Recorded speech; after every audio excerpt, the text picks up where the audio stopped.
long ago, in northern China, stood two massive mountains named Taihang and Wangwu. They rose high into the sky. They jagged peaks blocking out the sun, stretching for hundreds of miles. They looked like a two giant stone wall, trapping anyone who lived behind them. At the foot of these mountains lived an old man named Kyung. He was nearly 90 years old, and he had spent his entire life living in the shadow of these grey rocks. Every morning, when Kyung pushed open his wooden door, he could not see the horizon, only the cold, steep cliffs. Every time his family needs to travel to nearest town for food or supplies, they had to walk for days, taking long, dangerous detours around the endless mountain range. Kyung looked at his aging hands, and then he looked at his growing family. He realized that if nothing changed, these mountains would trap his children and his children's children forever. One evening, Kyung gathered his sons and his grandsons around the fire. The room was quiet as the old man stood up, his posture straight despite his age. He pointed out the window toward the dark silhouette of the mountains and spoke with a firm, steady voice. "My sons and grandsons," Kyung said, "these mountains have blocked our path, isolated our village, and exhausted our family for generations. I am old, but I refuse to leave you with this burden. Let us unite our strength.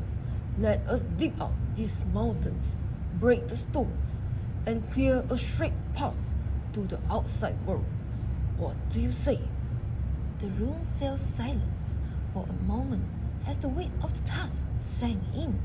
But then, looking into the determined eyes of the old patriarch, his elder son stood up and said, "Father, if you have the courage to lead, we have the strength to follow." His grandsons, full of energy and inspired by their grandfather's vision, cheered in agreement. Together, they made a sacred family promise to conquer the peaks. The very next morning, the work began. Kyung led the way with a simple pickaxe, while his sons and grandsons followed with the shovel and woven-carrying basket.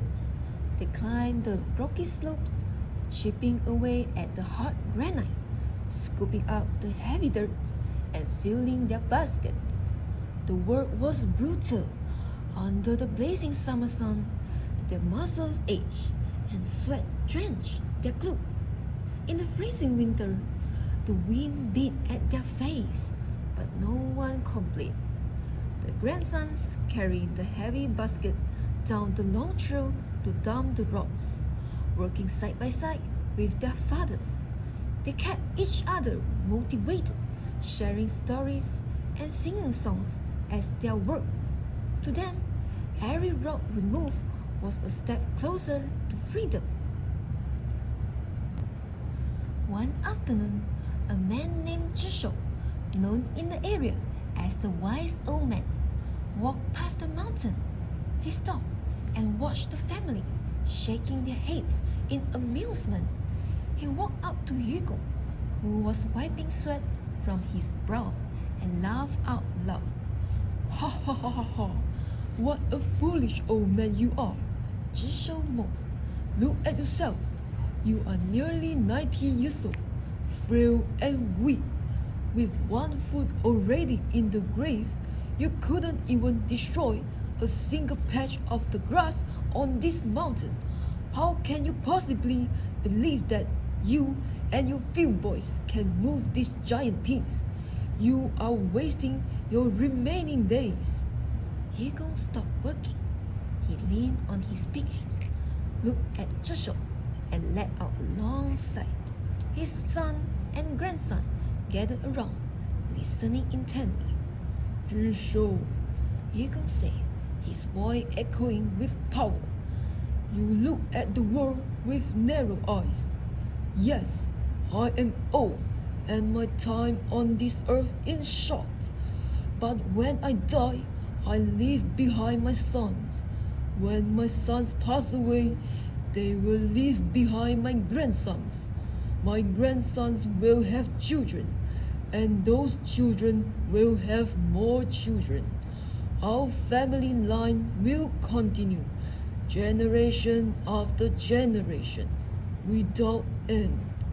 Yugong pointed a finger at the towering peak and continued. But these mountains, they will never grow any higher. They cannot reproduce. They cannot repair themselves. With every single basket of dirt and stone that my sons and grandsons carry away, these mountains grow a little bit lower. With endless generations against a fixed mountain. Tell me, why can't we flatten them? Zhi Shou's jaw dropped. He looked at the old man, then at the fierce, determined face of the sons and the grandsons, and found absolutely nothing to say. Shame and silence. He turned and walked away.